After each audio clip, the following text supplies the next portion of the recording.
Hello guys, welcome back to my channel. তো আজকে আমি আবার একটি নতুন ড্রামা নিয়ে চলে এসেছি। আশা করি ড্রামাটি আপনাদের অনেক বেশি ভালো লাগবে।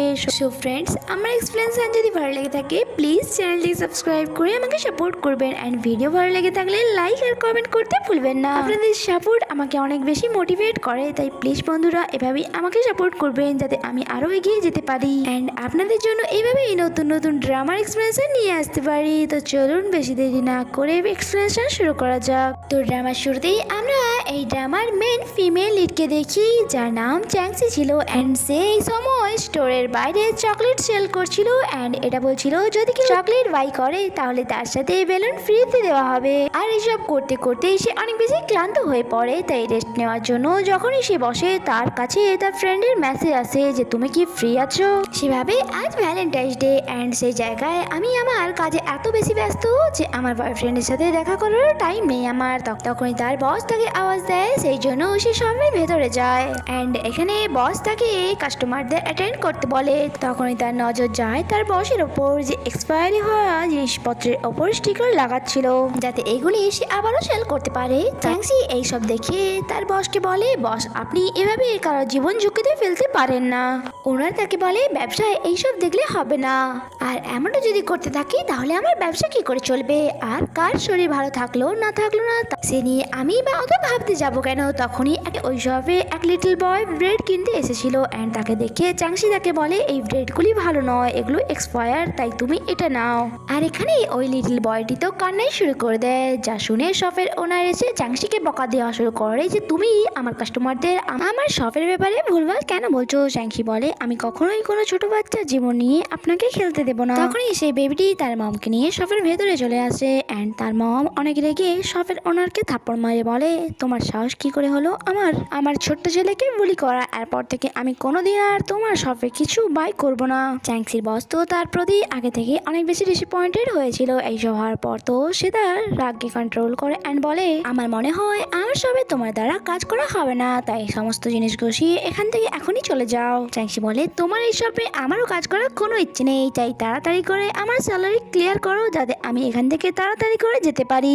যা শুনে ওনার বলে কোথাকার স্যালারি আর কিসেরই বা স্যালারি, আমি তোমাকে কোনো স্যালারি দেব না। যা শুনে চ্যাংসি বলেছে আমি তোমাকে জুতো মারবো। ওনার বলে আমার আর তোমার মধ্যে কোনো বস আর এমপ্লয়ের কন্ট্রাক্ট হয়নি, তাই আমি তোমাকে স্যালারি দিতেই বা যাবো কেন, অ্যান্ড তুমি কোন অধিকারে আমাকে শো করবে বলছো। চ্যাংসি হেরে যাওয়ার মতো মেয়ে ছিল না, তাই সে তাকে একটি কাগজ দেখিয়ে বলে আজ থেকে 2 দিন আগে আমি এই শপ থেকে একটি ব্রেড কিনেছিলাম অ্যান্ড যা খাওয়ার পর আমার অনেক বেশি পেটে ব্যথা শুরু হয়ে যায়, তাই আমি ওই ব্রেডটি টেস্ট করাই। আর যা করার পর জানতে পারা যায় যে ওই ব্রেডটির ব্যাকটেরিয়াল কাউন্ট লিমিট থেকে বেশি ছিল, তাই এখন যদি আমি এই রিপোর্টটি নিয়ে তোমার নামে পুলিশের কাছে কমপ্লেন করি তুমি ভালো করে জানো তোমাকে কত বড় ফাইন দিতে হবে, তাই ভদ্রভাবে আমার স্যালারি ক্লিয়ার করে দাও। বস বলে তুমি যদি এমনটা করো তাহলে এটা মাথায় রাখবে যে আমার সাথে সাথে তোমাকেও ফাইন ভরতে হবে, কারণ তুমিও আমার সাথে এই শপে কাজ করেছো।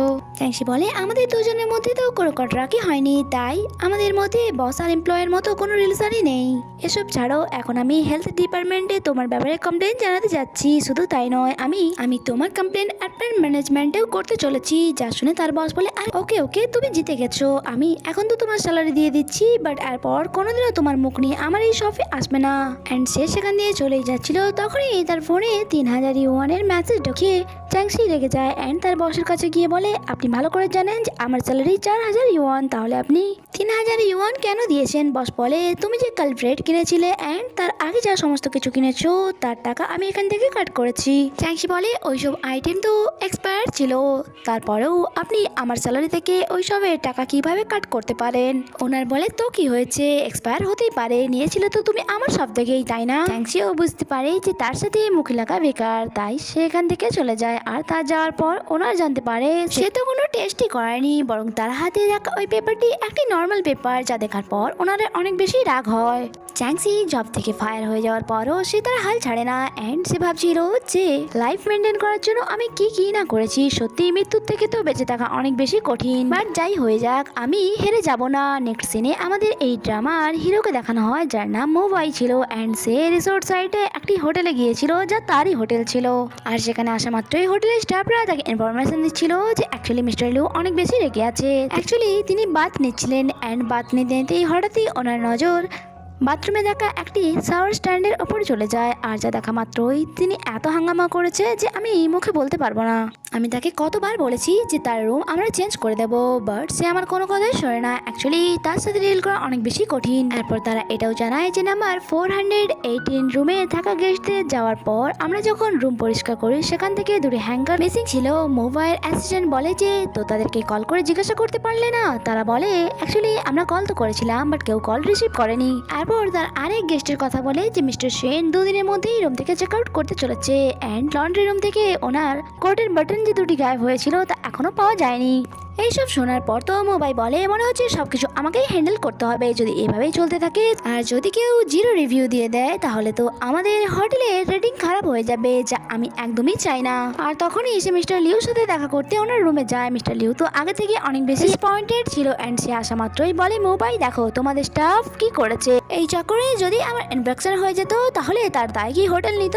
যা শুনে মোবাইল বলে আমি সমস্ত জিনিসের স্যাটিসফ্যাকশন করি এখান থেকে যাব।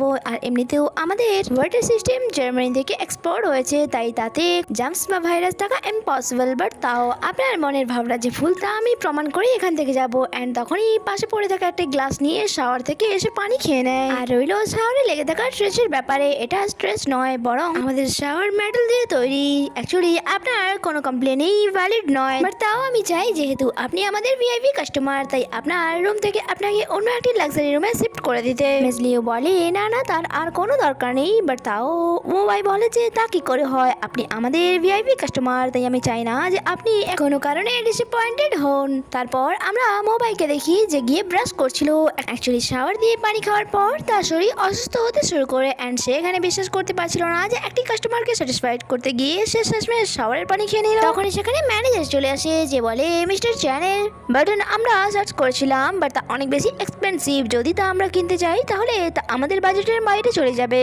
মুম্বাই বলে কোনো ব্যাপার নয়, আমার একটা ফ্রেন্ড আছে যার শপে খুব সহজেই ওই বাটনটি পাওয়া যাবে, তাও আবার খুব কম প্রাইসে, তাই তুমি এখনই যাও আর তা গিয়ে নিয়ে আসো। যা শুনে ম্যানেজারের মাথায় যেন পাহাড় ভেঙে পড়ে। অ্যান্ড সে অনেক দুঃখী হয়ে বলে যে বস এই কয়েকদিন ধরে আমি মাত্র 3 ঘন্টা করে ঘুমাচ্ছি, যদি এভাবেই চলতে থাকে তাহলে আমি খুব তাড়াতাড়ি মরে যাব। তাই সবাই আপনার মতো পরিশ্রমী হয় না, তাই প্লিজ বস আমাকে রেহাই দিন। যা শুনে মোবাইল বলে ওকে কোনো ব্যাপার নয়, তোমরা তোমাদের ভ্যালেন্টাইন্স ডে এনজয় করো, আমি নিজে গিয়ে ওই বাটনটি নিয়ে আসবো। অন্যদিকে আমরা চ্যাংসিকে দেখি যে তার বয়ফ্রেন্ড জুর সাথে দেখা করতে গিয়েছিল। বাট সেখানে যাওয়ার পর তো তার মনই ভেঙে যায়, কারণ তার বয়ফ্রেন্ড অন্য কোনো একটি মেয়ের সাথে বসেছিল যে তার গার্লফ্রেন্ড ছিল।